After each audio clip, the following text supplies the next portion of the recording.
Congressman Mundy settled back in his seat, adjusting the girl sitting on him as he would trousers binding his crotch. Fat Al, Helicopter Harry, and Chucky's in Love looked at him, smiling strangely. The girl in his lap and the girls in theirs looked at him. He had just given his speech about how much he regretted not having the chance to go, that he was the victim of the fashions of his youth and class. Nobody said anything. He closed his eyes and swayed, opened them and grinned ruefully. He could see that they were taking the speech as a speech. They were waiting for it to be over, and he felt at a loss, suddenly afraid he was unable to speak the language of men. He noticed, as if he were a spectator behind his own eyes, that the room seemed to be spinning slowly. Maybe he was drunker than he thought. "I admit it," he said. "I sandbagged it." Sandbagged is a Vietnam term for faking going out on a patrol. You would go out and hide behind something instead of going on a patrol. "I'll tell you what, Senator," Fat Al said, leaning forward, peering at him in the dim red light. Mundy waited, but when Fat Al spoke, it was in tie to his girl, a kid so skinny she looked like an appendage unfolding out of his huge belly, black and blue track marks on her stick arms. She got up and he patted her. She walked to the bar. "That's Congressman," Mundy corrected. "What the fuck ever," Fat Al said. His face came closer, a balloon floating towards Mundy out of the red-tinted darkness. He crossed his arms in a puddle of beer and mashed cigarette butts, 2 white flabby logs, a smudged tattoo of what seemed to Mundy to be a tongue on his right shoulder. He rested his chin on his arms. The rank smell was overpowering. Fat Al was wearing a sleeveless black T-shirts, wild tufts of coarse black hair bristling out, mashed onto the puddle. Mundy had the impression that the man was silently consuming the puddle on the table through his follicles. He felt nauseous. Fat Al sat up and drew back. Mundy wondered if he'd seen his reaction. The girl came back and put a plate down in front of Fat Al. It was heaped with sliced fruit, mangoes, and papayas. Dark pegs of what seemed to be small sausages and withered green hot peppers were stuck here and there in the fruit. The girl sat back down on Fat Al's leg. "I'm on a diet," he explained, digging in. "Help yourself." He put a hand on his chest, burped. "I'll tell you what, Senator," he said again. I got a story for you. Like this was a whatchamacallit, a committee, and I'm testifying, right? It's about our training. See, there was this talk we had before we left, how we were the representatives of the country. The guy who gave it was this big staff sergeant. The guy was like a father to us. Got 3 tours over there. And all the time he's talking, he's holding a cute bunny rabbit, cuddling it in his arms. Fat Al cuddled the girl, demonstrating. "Now it is, big tough guy, little helpless cute thing." He pinched the girl. She swore at him. Mundy presumed it was swearing in Thai. You know, it's poignant, right? Then, as soon as the speech is done, he puts the rabbit's head in his mouth. You know, stop me if you heard this. And he tears it off, twisting his face to one side. I mean his face, not the rabbit's. And the rabbit's head he spits out in the front row, tears the body to pieces with his teeth, throws the pieces at us. Then he asks us any questions. Fat Al picked up a piece of the papaya and bit into it, tearing it with his teeth, twisting his head to one side abruptly, grinning at Mundy. Pieces of the red meaty fruit dangled from his mouth, held by fibers. Juice spilled down his chin. Mundy wasn't sure how to respond. "Ask not," Helicopter Harry whirled a finger, his girl giggling, looking at Mundy from half-lidded eyes. "Ask not what your bunny can do for you." Now that story, Al, I mean, I grasp its universal meaning, but was it from a real particular situation in your life? Or did you say, let's say, sandbag it? Was it a kind of metaphor? "What kind of whore?" "How about this?" Helicopter Harry said.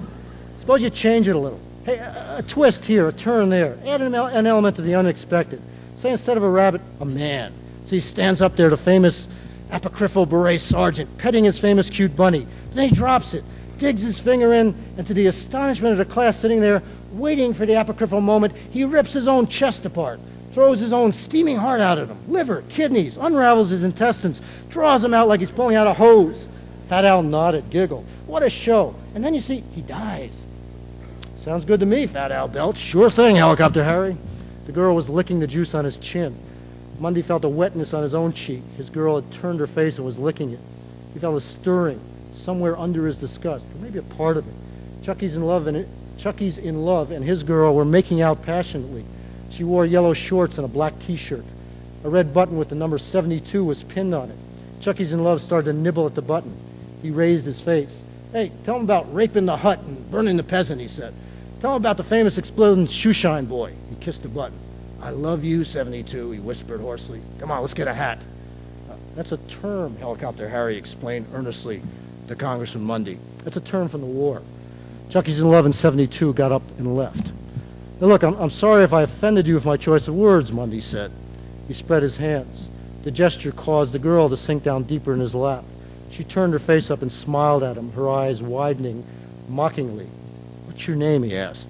The girl said something he couldn't understand. Oh, that's Velcro, Fat Al said.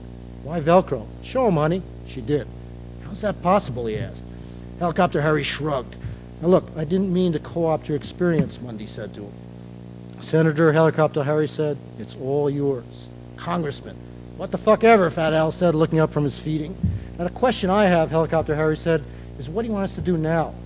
Mundy looked at the girl on Helicopter Harry's lap, her face tilted to one side in question, just as Helicopter Harry's was. Don't worry, they no speak English, Fat Al said. I told you, I particularly want vets involved in this operation. See, there's a real chance. Where and when, Helicopter Harry interrupted. How much, Fat Al asked. Mundy told him. They didn't say anything. Look, Loman's going to meet some people. Look, there's a very good chance they have information on live MIAs, Mundy said. I know you've gathered that. Once he reconnoiters, he'll radio us using a frequency we've given him. We'll then proceed to the landing zone. You mean we'll actually vertically envelop, Helicopter Harry said? We'll do a real CA and an actual LZ? Hey, it'll be great, Fat Al said. We'll be an expeditionary force. Hey, that's why you want us vets, right? We've been to the edge, and the edge is us. You can take the boy off the edge, but you can't take the edge out of the boy. There it is. Don't mean nothing. That's why we love it so. We can use double negatives. We can do anything we want. And we can go back to the world. It's number one. A frown crossed his face. He glared at Mundy. Hey, what do you mean co-opt? You mean the words? Where'd you get them? You steal them? You eat them? You a low-down word thief? A hooking metaphor? Hey, listen, Mundy said. Hey, no. How about this, Fat Al said. You know what bugged me when I was in the States?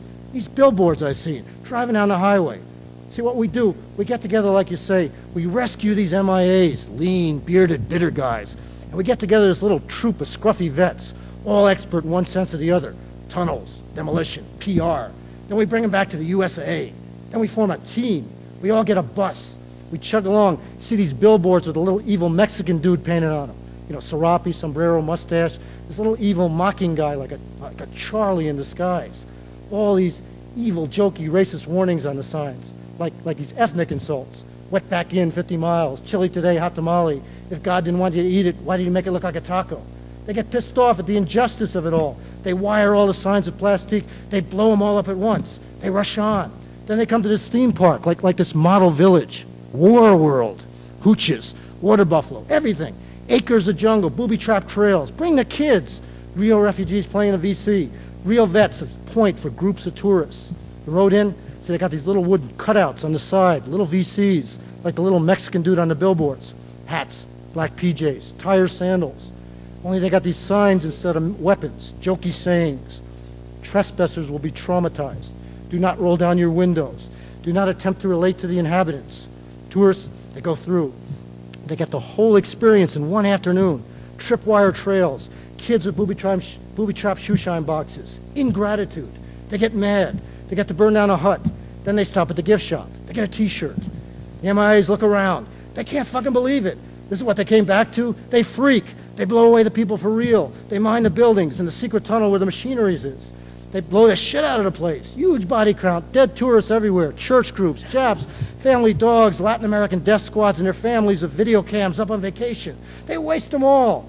Then they found this secret place where all the stolen words were taken. These bamboo cages, they got the missing words in. They free them. They take them all back. He looked at Mundy as if waiting for him to say something. Are you Hispanic, Mundy asked. Am I Hispanic, Fat Al said. I love you, Senator. Helicopter Harry and all the girls were laughing, the noise throbbing in Mundy's head. He looked at them feeling thick and drunk, sitting outside the language of men. Thank you.